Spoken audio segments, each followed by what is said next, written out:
Oke, teman-teman, sebelumnya perkenalkan nama saya Kristus Musikaris Magude atau biasa dipanggil Cito. Pada kali ini saya akan membicarakan tentang jejak budaya yang ada dalam dongeng yang telah diterjemahkan ke dalam bahasa Indonesia. Nah, dongeng itu sendiri atau dongeng yang akan kita bahas kali ini itu berjudul Dibin dan Konigin yang dibuat oleh Bruder Grimm. Dongeng ini sendiri kalau tidak salah itu dibuat pada tahun 1808 di Jerman.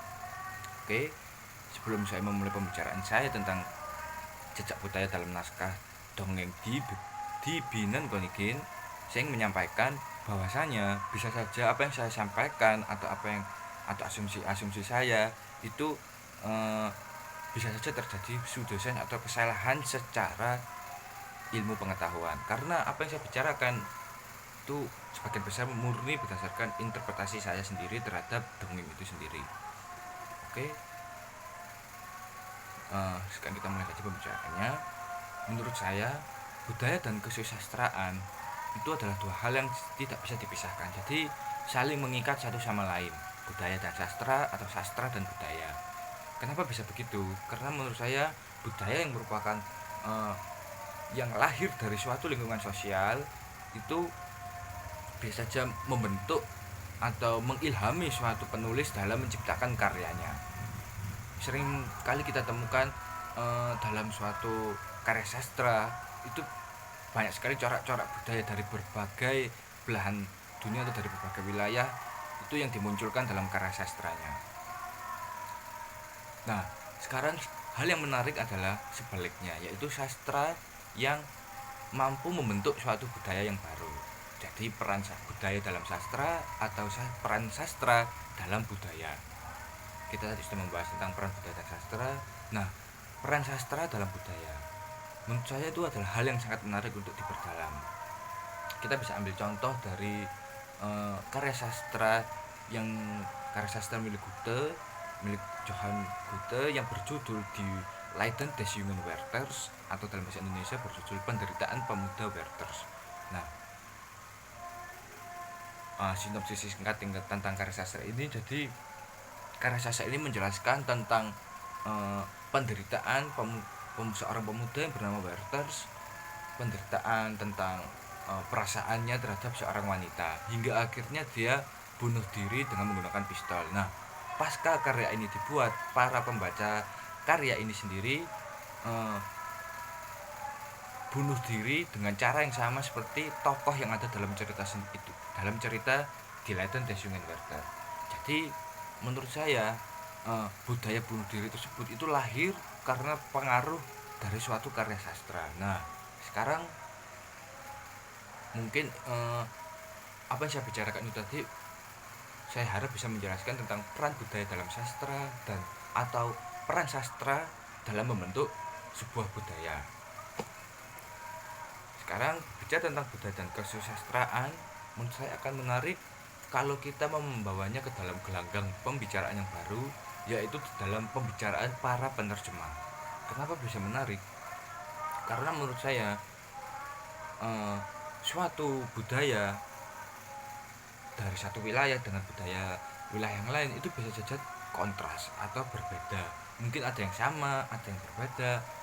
Nah, sedangkan penerjemah sendiri ya itu kan mentransformasikan satu budaya ke budaya yang lain dalam bentuk kata-kata. Akan menjadi menarik antara budaya, kesastraan, dan dunia penerjemahan. Kenapa? Karena para penerjemah mau tidak mau memiliki suatu tantangan dalam dalam menerjemahkan karya sastra, karena bagaimana? Karena memiliki tantangan agar budaya dari naskah yang asli menuju ke tetap bisa muncul atau tetap bisa diterima oleh para pembaca yang membaca naskah yang telah diterjemahkan ke dalam bahasa asal. Nah, pembahasan utama pada malam hari ini yaitu tentang jejak budaya yang ada dalam naskah yang telah diterjemahkan dari dongeng berjudul Die Bienen Konigin atau berjudul Ratu Rebah. Oke, kita mulai pembicara atau petualangan kita kali ini tentang budaya, sastra, dan penerjemahan dalam dengan menggunakan media petualangan, yaitu di Binnenkönigin. Saya akan sedikit membahas tentang hipnosis di Binnenkönigin. Jadi pada suatu hari ada 3 orang pemuda yang akan hendak pergi berpetualang menuju hutan rimba. Ketika bersaudara tersebut, dari ketiga bersaudara tersebut hanya 2, yaitu anak pertama dan anak kedua yang sangat gemar berpetualang. Sedangkan anak yang ketiga itu tidak suka berpetualang. Bahkan kedua kakaknya mengatakan si bungsu ini adalah satu anak yang bodoh dan lemah. Karena apa? Karena dia tidak senang berpetualang. Singkat cerita, si bungsu mau menerima ajakan dari kakaknya untuk pergi berpetualang ke hutan. Ketika mereka berpetualang di hutan, mereka menemui berbagai macam petualangan mereka, berbagai macam corak petualangan mereka. Hal yang menarik dari petualangan mereka adalah mereka bertemu dengan berbagai macam makhluk hidup yang lain, hingga kemudian mereka mendapatkan tantangan dari makhluk hidup tersebut untuk bisa memutus rantai kutukan yang diterima oleh salah satu makhluk hidup di hutan rimba tersebut. Singkat cerita, si bungsulah justru yang berhasil mendapatkan akhir yang baik dari petualangan di hutan rimba tersebut, sedangkan kedua kakaknya justru mendapatkan akhir yang buruk karena sikapnya yang terlalu sombong. Oke, kira-kira begitulah sinopsisnya. Sekarang kita akan mencari jejak budayanya. Berbicara tentang jejak budaya, kita hal menarik bagi saya ketika membicarakan jejak budaya dalam naskah dongeng tersebut adalah bagaimana si penulis memasukkan budaya tersebut ke dalam karya sastranya. Maka mau tidak mau kita harus membahas tentang latar belakang Brüder Grimm sedikit. Oke, Brüder Grimm adalah 2 penulis dongeng yang berasal dari Jerman yang gemar sekali memasukkan cerita-cerita mitos barat atau fairy tale ke dalam karyanya. Sehingga kemudian karya-karya sastranya yang berbentuk dongeng itu seringkali menceritakan tentang kehidupan alam, kehidupan urban dan alam, kemudian mencampurkan antara berbagai macam makhluk hidup, mitos-mitos yang ada, kepercayaan menjadi satu dan dibalut dengan gaya bahasa yang indah namun tetap mudah dimengerti. Nah, sekarang kita akan mencari jejak budayanya. Jejak budayanya yang menurut interpretasi saya masih ada atau muncul dari karya dongeng ini dari bahasa aslinya, yaitu 1. Kecintaan terhadap alam dan penghormatan yang penuh terhadap berbagai macam makhluk hidup yang ada, dengan harapan timbal balik tersebut akan muncul. Kebudayaan tersebut sangat melekat kuat kepada masyarakat urban yang ada di belahan dunia bagian Eropa pada abad ke-18. Hal tersebut menjadi ciri-ciri kehidupan urban yang utama karena kepercayaan mereka terhadap alam, terus berkembangnya mitos-mitos tentang dunia peri dan berbagai macam halnya, sehingga budaya tersebut diwakilkan di naskah ini. Kalau dalam ceritanya itu oleh sikap si bungsu yang menyayangi atau menghormati berbagai makhluk hidup lainnya tanpa pamrih atau dengan ikhlas. Kemudian jejak budaya tersebut apakah masih ada dalam naskah yang telah diterjemahkan ke dalam bahasa Indonesia? Jawabannya adalah menurut saya masih ada dan dimunculkan dengan baik oleh penerjemah tersebut dalam naskah yang telah diterjemahkan. Naskah tersebut atau dari naskah hasil terjemahan tersebut membawakan budaya tersebut dengan baik dan bisa dipahami sekaligus bisa dipahami oleh para pembaca yang membacanya dari bahasa Indonesia. Itu bisa menangkap atau melihat budaya apa yang muncul dalam dongeng tersebut.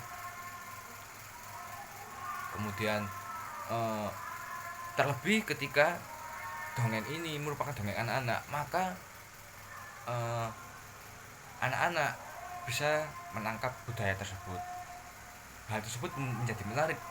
Kenapa? Karena di Indonesia budaya terhadap dunia peri itu tidak berkembang dengan baik, dan mungkin bisa saja mencintai alam atau menghormati makhluk hidup yang lain di salah satu wilayah di Indonesia, bisa saja budaya tersebut tidak berkembang, atau bahkan anak-anak tersebut baru mengenal apa itu petualangan di hutan rimba, bagaimana cara bersikap terhadap makhluk hidup yang lain. Sehingga menurut saya hasil terjemahan ini memunculkan budaya tersebut dengan baik dan bisa diterima, bisa dipahami oleh anak-anak dengan baik.